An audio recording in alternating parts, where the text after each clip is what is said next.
This isn't a law yet, but this is where dangerous policy begins.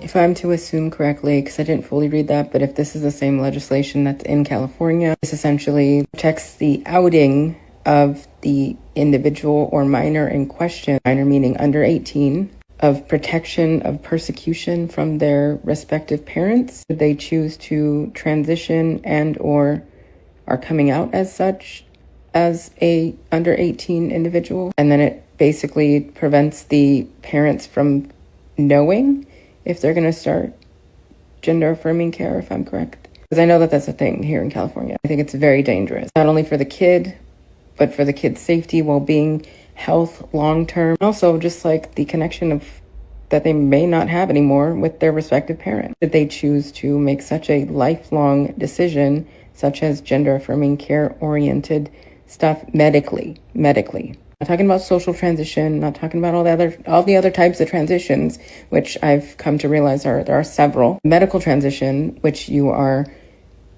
undergoing puberty blocker, hormone replacement therapy, what have you, has a long-term effect on the body, especially if you are successful in knocking out the puberty in which you are supposed to go through, giving your respective chromosomal gender, sex, whatever that you were born with. I understand there's a difference between gender and sex, yada, yada, yada. It's honestly confusing to try to get them all the terms correct and stuff like that, but quite frankly, you know what I mean. And as a person that has undergone hormone replacement therapy for the past 10 years, tracked about 1.5 years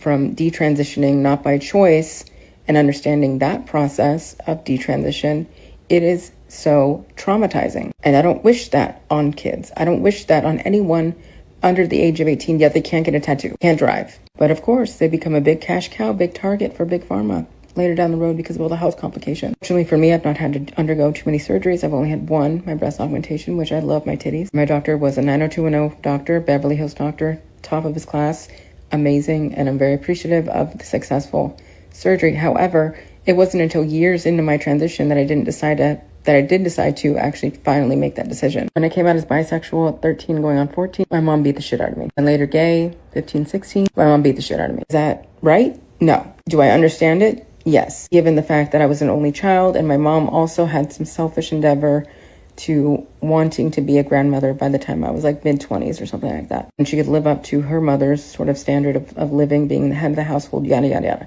Not my problem. My gayism, then transgenderism or transgender decision was all based off causality, which I call a trauma response. There are 2 instances of trauma that was then later catalyzed by my ex-husband. But I'm not going to go into that story. Not yet, at least. Just to recap, it's not safe for kids to transition. This community is very immature, and I'm sorry for speaking for everybody. Not everyone is immature, and I know that. But however, we didn't handle our power that we've had with this platform that we've been given, with this visibility that we've been granted. We didn't utilize that power, that power of influence in a mature way because it bled into the kids. And as per every mental illness that becomes trendy, this is the one that I think is the most detrimental to not only society as the fabric of our societal norms and heteronormatives, if you will, is so fragile. This completely shatters it. The slow integration of this concept has been around for, hundreds of years, whatever. Reintegration of it needs to be a slow process. Similarly, like the homosexual normalization, when the gay rights movement was going on and there was a protest and and then gay rights, gay marriage, that was a thing. That was granted eventually, 4, 5, 6 decades later. Can't just throw this onto people and expect people to kind of respond quickly. You're going to have a lot of backlash, and that's what we're seeing right now. Sorry for the lengthy response, but that's just my opinion.